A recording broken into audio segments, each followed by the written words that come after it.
This is the B Savage podcast. I am the Brilliant Savage, and I will be doing what I call scrolling on TikTok. This clip is called the Doge, mandatory prayers in school. Let's check it out. Hey class, I know you're all hungry, but we have to pray in school now if you guys want to continue receiving food and money for books. So here is the Doge preacher who the government sent over to help lead us in prayer. Let's go ahead and get this prayer going, okay? First, we want to start by thanking Father God for Donald Trump and all of the amazing work that he is doing to keep children safe. What? How did we get here? Class, stop praying. Don't interrupt. We're praying to God. So, Father God, with all the things Donald Trump has done, students, get your books and get your bags, and we're leaving. You all stay where you are. We are praying to Father Trump right now. He is the true God, and you will all come and learn about science and all of the horrible things that happen to white people in this country. The black people are truly the devil. DEI. Hey, is everybody ready? Timmy, get up from your desk. You know what? You can stay. Have fun. Timmy is ours now. Praise President Trump. One of the funniest things that's happened since Trump came into office is the FAFO movement online, the fuck around and find out. A lot of people are fucking around, or they fucked around, and now they're finding out. This one is about a woman who doesn't like Mexicans, but loves Mexican food. Funny, huh? So my MAGA mom, who watches Fox News nonstop, had her find out moment on Valentine's Day. She doesn't get out much. She has a lot of health problems. But she got herself together. They were going to go out to dinner at their favorite Mexican restaurant in town. However, when they got there, apparently it's been shut down. They're good. Shut down. So I said to her, because I know they were all Hispanic, and I know they all came from Mexico because the owner was extremely wealthy and he would go back from time to time to Mexico. It was a restaurant we'd gone out to. I'm going to go 30 years. You know, love it. Excellent food. And I said, you think it had anything to do with the fact that they were Hispanic and from Mexico?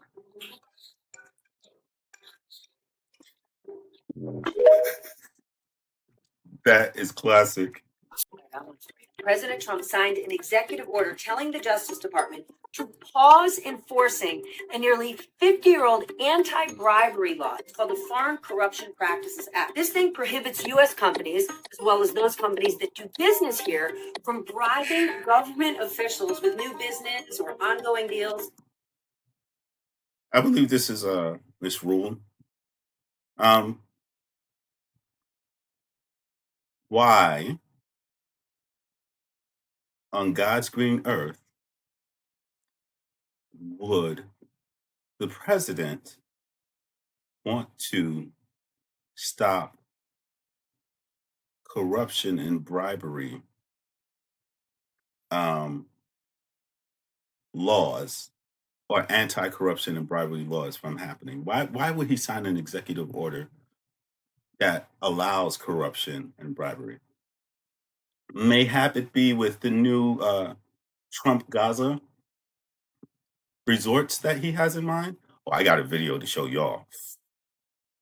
It helps fight global corruption. And over the years, as companies have become more and more global, the number of investigations and fines have only grown. Remember, it was just a few years ago, Goldman Sachs settled bribery claims in Malaysia, saying that $1 billion worth of bribes, they paid $3 billion in fines. Now, President Trump has never liked the law. He says it makes American companies less competitive. He wanted to get rid of it the last time he was in office. And when he signed the executive order, he actually said, nobody wants to do business with Americans. And by not enforcing this, maybe it'll help that. Nobody wants to do business because they don't want to feel like Every time they pick up a phone, they're going to jail. But Wait a second. He's saying that not everyone wants to do business with Americans. Maybe people don't want to do business with certain American companies because of the policies that they have or the morality of the companies. There's a reason why certain companies don't want Nestle in their country. There's a reason why, you know, certain countries don't want companies like Pfizer or Moderna in their country. There's a reason why certain countries don't want now Coca-Cola in their country. It has less to do with these things that were in place to stop corruption and bribery, and more along the lines of the fact that these companies are amoral.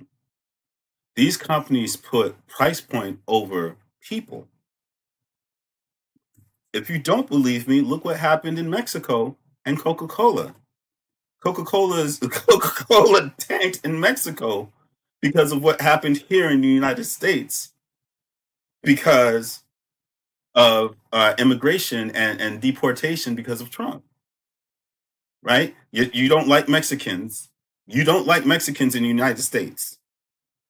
You want to deport Mexicans back to Mexico. But in Mexico, Coca-Cola is the number one brand to drink over water. And you didn't think you were going to have to pay a penalty for that? It's crazy. But I digress. Let's continue. lots of companies out there like this law because it protects them. Because if you're a good company, if you're a lawful company, do you really want to get involved in bribing government officials? I thought you should know. Love her. She's awesome. This just in, more than 20 civil service employees have resigned. They said that Elon Musk was trying to force them to, quote, dismantle critical public services. These employees are some of the nation's top data scientists, engineers, and they'd come from the tech world, from companies like Google and Amazon. Here's part of the letter from the civil servants that was obtained by the Associated Press. They wrote, quote, we swore to serve the American people and uphold our oath to the Constitution across presidential administrations. However, it has become clear that we can no longer honor those commitments. The Associated Press reports that people wearing White House visitor badges who were Elon Musk's lackeys, these kind of young kids from Doge who have been running around, showed up at their offices and were kind of harassing them and bullying them, saying that they didn't know what they were doing when these people had worked in the industry for like decades. These are people who came from these top companies, like I said before. The letter also reveals some of the things that these employees were working on. It says the following: these highly skilled civil servants were working to modernize Social Security, veteran services, tax filing, healthcare, disaster relief, student aid, and other critical services. Their removal endangers millions of Americans who rely on these services every day. The sudden loss of their technology expertise makes critical systems and Americans' data less safe. The reason why that's so concerning, I used to be an analyst. I used to be a business analyst for like the last 7 years at my last job. And in total, I was an analyst, a data analyst for well over 15 years, closer to 20 years. One of my first jobs when I was at Clear Channel, I was in the accounting department, and then they asked me to do testing, and I did some systems testing, and that ended up getting me other jobs as a systems tester and an analyst. I know from experience that what Elon is doing is not what he says he's doing. Because if you're going to do certain things, and then my mom, she was a forensic analyst with a top Fortune 500 company, right, a bank, and it's funny because Elon is saying he's doing one thing and he's actually doing something else. I know people who work for the federal government as well, and he's not just asking for the data, right? He's asking for the procedures, right? If you are an analyst, you know that there's the standard operating procedure, right? That the stuff that you get in the book, the manual that they give you or what have you. And then it's the procedures for when shit breaks. right? When the regular manual procedures that they give you in the beginning, when they train you, it's that stuff, which is the basics, and then it's the other stuff, the workarounds for when all that stuff breaks. Elon wants everything. He not only wants your data and our data, but he also wants the procedures on how things work.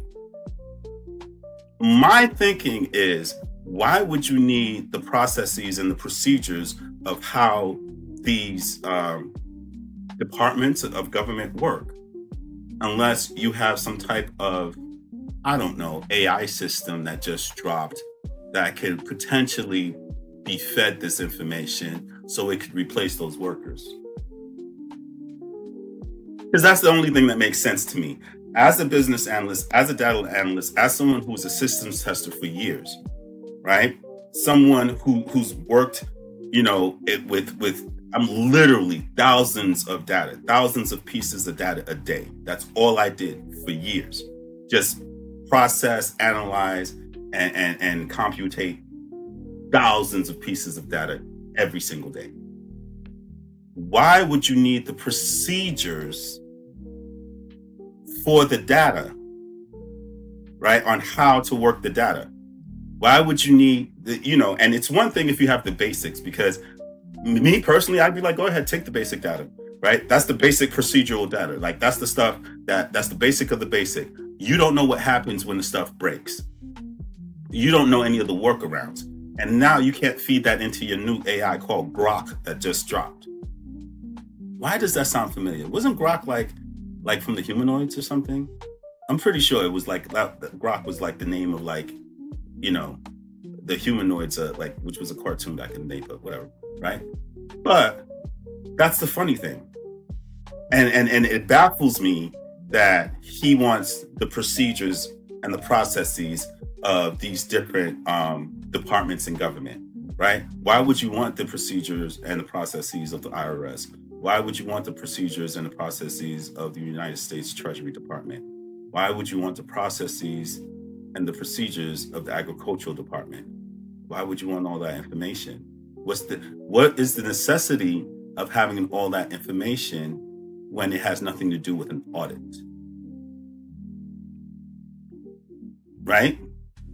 Because the Department of Ways and Means, that's the department that's supposed to audit these other departments and keep them in check. So if you don't have a forensic accountant, right? If you don't have a forensic accountant or someone or like a forensic analyst to find this waste and this corruption, then what are you doing? You're just talking. And this is from someone who's been in that space and then has a mom who is a forensic accountant. So,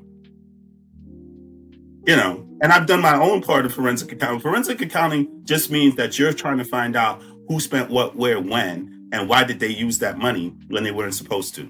If you were supposed to use particular funds for a particular thing, and you decided to use it for, say, to throw a party for your 6-year-old for his birthday, then that's waste, right? But if you were given money and it was used, and say something happened where that money was used for something, and the thing that it was used for, when you used it, it was right? It was used the proper way, but later on, that thing changed, right? So say you were supposed to sell widgets to, company XYZ, right? And then after you sold the widgets to company, or bought the widgets from company XYZ changed its name to company ABC, right? That could be considered waste, right?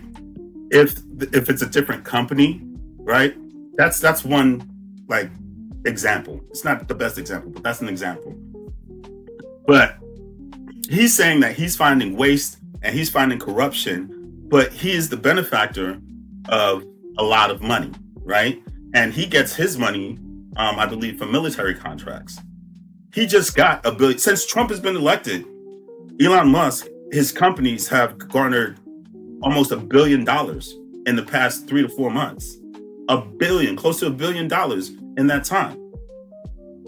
If he wanted to really save waste, we should stop giving him the credits for Tesla, and we should stop giving him credits for SpaceX, because they're not making any type of money. I did a spreadsheet with one of my mutuals on TikTok, and I want to show you the spreadsheet. The spreadsheet clearly shows that Tesla is at the bottom of the barrel when it comes to car sales worldwide. We're wasting our money by giving him money to run a company that doesn't make a profit. How about we start there with waste? But I digress. We've seen that in France, Spain, UK, Germany, Netherlands, the number of Tesla sales has fallen. What was I just talking about? What was I just talking about? I was literally just talking about Tesla going down. We've seen that in France, Spain, UK, Germany, Netherlands, Portugal, the number of Tesla sales has fallen significantly, and that really has been attributed a lot to the impact of Musk on his brand. We're hearing that people are walking into other car makers and saying, look, I want to buy an electric car, but I don't want to buy a Tesla anymore. We're also hearing that people who own Teslas are feeling uncomfortable about that and are looking to see if they can either sell and shift to another brand. In Norway, for instance, which is already at 96% electric vehicle share of the market, Tesla has slumped quite sharply. It used to be the top selling EV in that market. Now it's number 6 or number 7. In Australia, sales in January were 1/4 of what they were 2 years ago. Now, the overall market has not been strong, but Tesla used to dominate this market, and now we're seeing those Chinese car makers coming in with lower priced and really quite good quality vehicles. Some people might have been waiting for the upgraded Model Y when it's coming up with an upgrade in 6 months, so maybe some people are delaying their decision. So it would be wrong to say that Mr. Musk is the only impact on this. There are other factors, but I don't think it would be right to say that he's had no impact. Are these weaker sales results a cautionary tale on what happens when a company boss gets too involved in politics? Well, I don't think we've ever seen anything quite as extraordinary as Mr. Musk's involvement in politics. You think about other car makers. I mean, do we really worry? Do we know what the head of Toyota or even the Chinese government thinks about its politics? But there's been something about Mr. Musk's interventions, both in his political actions, but also what he said on Twitter, which is causing quite a reaction amongst consumers.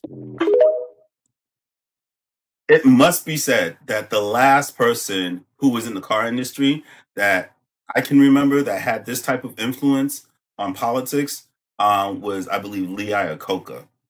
And I think he was for either Dodge or Chrysler or Dodge Chrysler.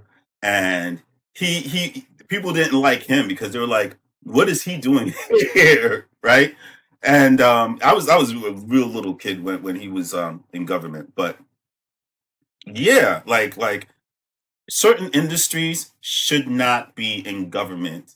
And I personally think that anyone who participates in government should take a required test, aptitude test, to see if you're smart enough to understand what you're doing. People like Marjorie Taylor Greene should not be in government. She should not be in government because the only reason, in my opinion, that she's there is to push a right wing agenda. I don't care if you're on the right or if you're on the left, as long as your purpose is to help your constituents and to help the country as a whole. But when you get into government and you start talking about nonsense and you're talking about conspiracy theories that no one believes, there's a problem, right? And you don't have any evidence to back it up except for stuff that you hear on Twitter or stuff that you get off of 4chan. That's a problem, right? People who represent their constituents should take an aptitude test to see if they have an IQ higher than 110, or 100 at least, right? No one should be in government who has a 73 IQ. No one should be in government that has 100 IQ. We need the best of the best, and we need the smartest of the smartest to help us solve these problems in this country. And people get offended when someone is smarter than them. What you should do, instead of being offended by smart people, is say, you know what? I trust this person is smart enough and moral enough to do the right thing for me as their constituent and for the country as a whole. Instead of saying, well, you're talking down to me because you're too smart. No. We need smart people in these spaces. We need smart people who have empathy and compassion, but people who could get rowdy when they need to. That's what we need. This country is past the slippery slope stage. We are falling and failing as a government. We are falling and failing as a people. And what people do not understand is unless we have the best of the best, not the people who say they're the best of the best, the actual best of the best, this country will fail. Rome is burning and no one cares. And you know why no one cares? Because everyone thinks that their guy is the smartest guy in the room when they know in their heart and soul that he is not. Be honest with yourselves, people, right? More and more people are turning around saying, I regret my vote. Why? Because now it affects you. I don't care. As long as you're waking up and saying, hey, I made a mistake. And you say to yourself, next time I want to vote in somebody who has not just my best interest at heart, but the whole country's best interest. We should start there.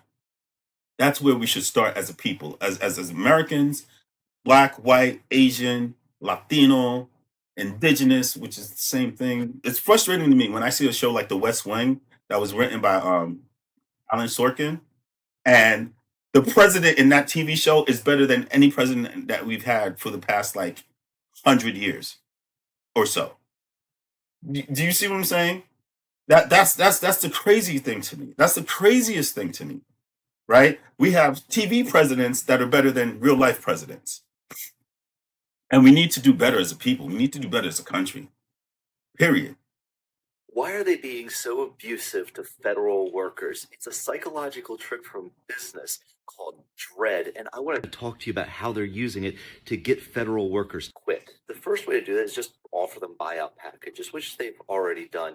But if you really want to grind them down, you have to make it as miserable as possible for those government workers. How do you make it miserable for them? Well, the first step is you make them go back to the office, whether it makes sense to or not. But the next part is to make sure that they feel unappreciated. A great many government workers are from the military. And why would you go into the armed services? A big component of that is the appreciation you feel for serving your country. But what if you take that off the table and you remind those government workers that we're doing everything possible to take your job away? You're a drain on society and we don't value you at all. That's going to get you polishing off your resume as quickly as possible. Now, I feel bad for you government workers because I know a lot of you guys are really well educated. A lot of you are in the military, and most of you took lower salaries to work for the government. So if you want to survive through all of this, it's going to be a rocky couple months, but most likely things will normalize over time. Anyway, I hope that's of value to you. Hopefully you won't fall for psychological tricks, and I'll see you all in the next video. What do you guys think? Do you guys think it's a psyop? You know, because I don't know what to think anymore. I keep telling people, up is down, left is right, right is wrong, and everything is crazy right now. So a psyop out of all the theories, that sounds like a pretty good one to me. My client should go right to fucking jail. The son of a bitch. That man,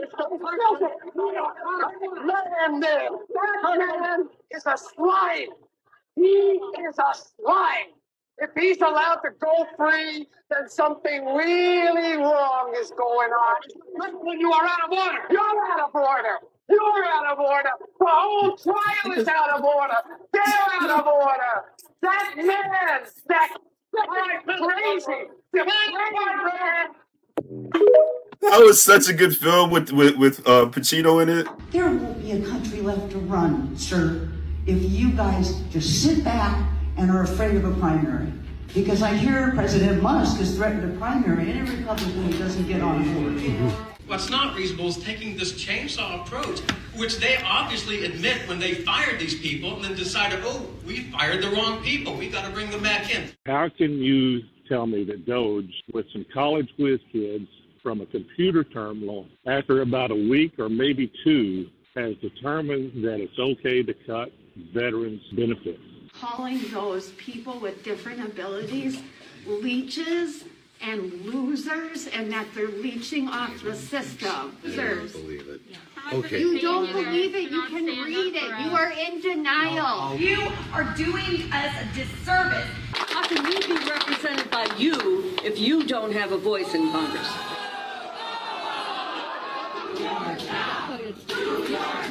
We cannot just sit back and wait. Right. Things are happening at warp speed, illegal things that are having consequences right now.